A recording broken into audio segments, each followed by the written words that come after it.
Hey everyone, thank you for joining us today as we present on the various ways to professionally develop yourself and network in the field of strength and conditioning. The presentation was put together by coaches Angel Sosa, Brandon Athey, Celvin Davis, Kyle Jacksic, Sam King, Zach McManus, and Stephanize Vazquez. Let's get started. So your first step into the world of strength and conditioning will be an internship more times than not. So you want to become a strength coach. For most, understanding why you want to be a strength coach is the first step. If the cliche of helping people is your answer, then you're probably not in the best place overall. It takes a relentless and consistent commitment in order to become a strength coach at any level. So having a greater understanding of why you want to do it will put you in a better place mentally when moving into and through the field.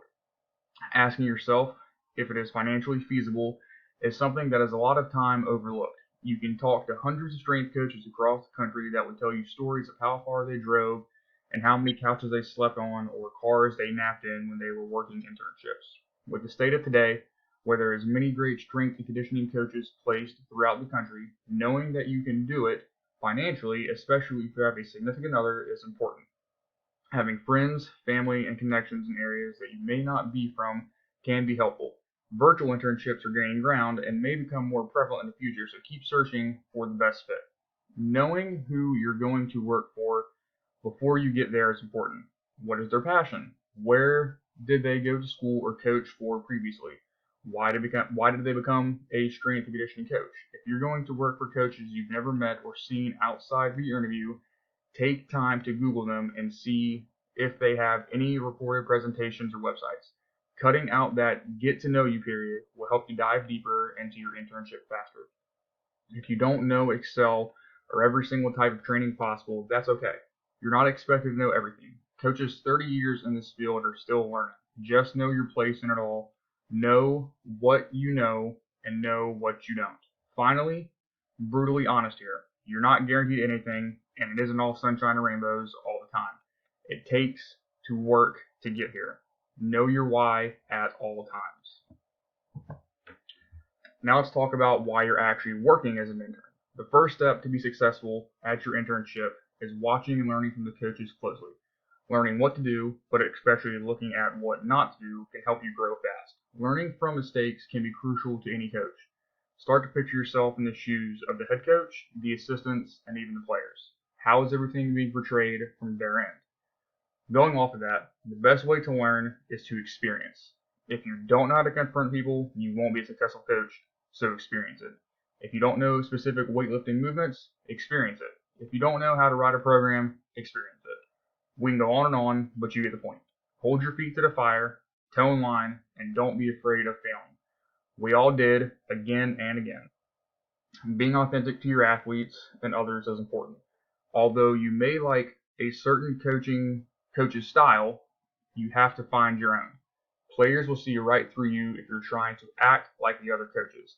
Everyone likes variance and honesty, so finding your piece in the large puzzle can take time, but will set you up for stronger successes. Going off of the last slide of know what you know and know what you don't, when you realize you know nothing, the smarter and better coach you'll become.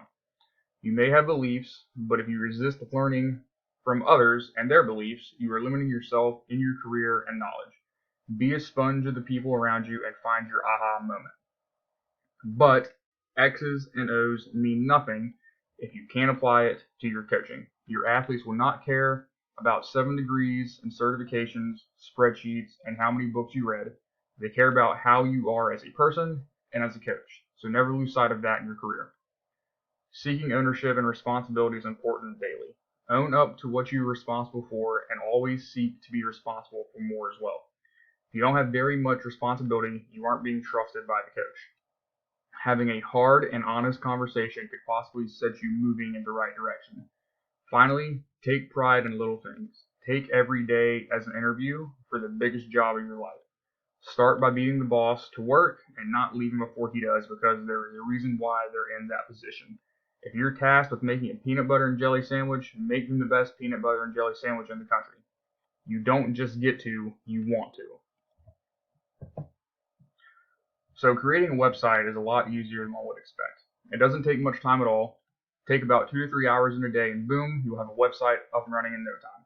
A great site to build your own website is through GoDaddy.com. The format they provide, as well as their platform, make creating a website super easy and quick. The first thing you're going to need to do is purchase your domain name. This costs about $12 to $15 depending on what site you're using. Your domain name is simply what you type into the URL. For example, CoachBrandonAthey.com, KyleJacksic.com, or StephVazquez.com. Secondly, choose your site type. For most, this will be your website builder that GoDaddy offers unless you decide on selling any products. That is when you will choose the online store option. Third, choose a website title. All you need to do is enter the industry your site comes under and a name of your website. As you do so, GoDaddy automatically creates an example page based on the basic information that you've entered. Fifth, choose a theme. Now you've got your base template. You can begin to edit it so that it's more unique and in line with your own brand. The first thing to do is to pick your theme. Your theme changes the design and layout of your site, so it's important to choose the one that you like. And if you ever want to change the theme of your site, the option is always there. Sixth, images are super important for your website success. Your theme comes with stock images already in place, but you probably want to add some of your own. So go ahead and upload photos you've taken of you coaching, of your athletes, or a couple group photos of you and your athletes or your colleagues. Seventh, add pages to your website. Think about adding pages that expand on who you are, such as a more in-depth resume, starting a blog, an About Me section, or a section to sell training programs if you're trying to have a little extra cash in your pocket. Lastly, preview and publish your site. Don't worry if you have some stuff on your site you want to fix. GoDaddy allows you to go back, edit, and republish your website whenever you want. So why should you build a website? Well, if you think about it, 99% of coaches that apply to the same job as you are going to have the exact same application materials as you. So you're going to want to find a way to stand out. And a website is the perfect thing to help you set you apart from your competition. Attending conferences is probably the first professional development activity young coaches will experience. It's a fantastic way to introduce yourself to coaches in your state, region, or if you attend a national conference in the country. This will allow other coaches you meet to put a name to a face and a great way to build relationships with them. It is also a great way to learn from coaches who've been in the field for a while who usually present at these conferences. Make sure you bring something to write notes down on so that you can apply what you learn in your current coaching environment. And do not be afraid to get up and volunteer for any of the hands-on presentations. You want a coach to know who you are and to talk to you? This is the way to do it. You also shouldn't be afraid to speak at conferences yourself. Find a topic you're passionate about, knowledgeable about, and present it at one of these conferences. This is another great way to have other coaches approach you and talk to you, which, as previously mentioned, could turn into a strong relationship moving forward in your career. Site visits are a great way to see and meet coaches and build your network. Start by visiting and researching all the surrounding schools in your area. Get to know the coaches in your area well, that way you can have strong connections to your region. Be prepared. Grab the low-hanging fruit when it comes to information on coaches. You have limited time with the coach, so asking questions about anything that you could have found the answer to prior will waste time and show a lack of preparation. Show the coach you're invested and don't be afraid to ask them tough questions as well. And when the coach is coaching, do not get in his or her way when sitting in on a session. Find appropriate times to approach the coach and do not be a distraction. Social media has revolutionized networking. Sites like LinkedIn, Twitter, and Instagram can be extraordinary tools for expanding and deepening your connections with business contacts, clients, and potential partners. Don't let the fact that you don't yet know the person hold you back from sending an invite to connect. Simply be transparent and let them know why you'd like to connect with them online.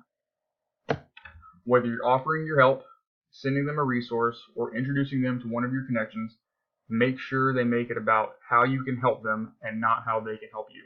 Social media allows you to do at least 4 important things: discover new ideas and trends, connect with existing and new audiences in deeper ways, bring attention and traffic to your work, and build, craft, and enhance your brand.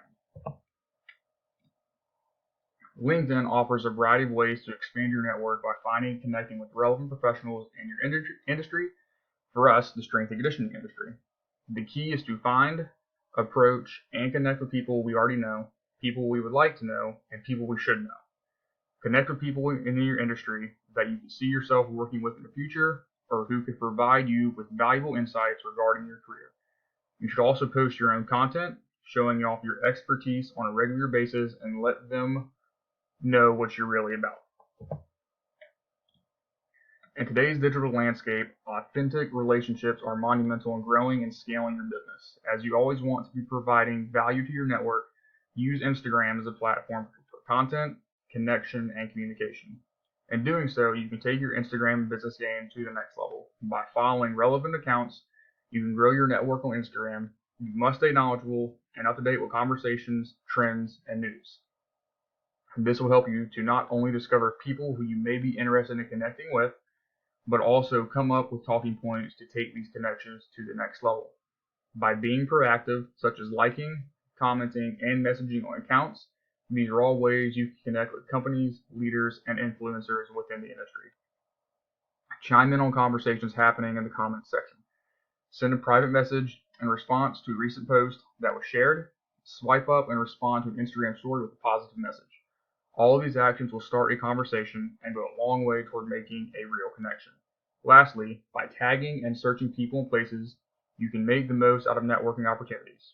You can take a picture while attending an event, upload the photo with a description to give the image some context, then check in to your location, and lastly, hashtag.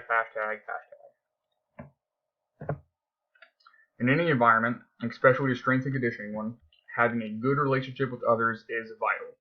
A great way to build strong relationships is to go out for lunch every now and then with the athletic trainers, your fellow strength coaches, or the athletic administration. Another great way to develop a strong staff is to read and discuss articles or books that could potentially make you and your staff better coaches to help improve your program. You could also bring in outside professionals to learn from or to have them teach better ways on how you can be a better coach. There are several other opportunities you can utilize to develop yourself professionally. Video calling has improved tremendously just over these past few months due to the coronavirus. You can video call with other coaches to network and build a relationship with. There are plenty of other opportunities as well to develop yourself professionally, such as earning new certifications like the USAW or FMS, and listening or participating in webinars or podcasts. Thanks for joining us in our presentation. Please let us know what you think.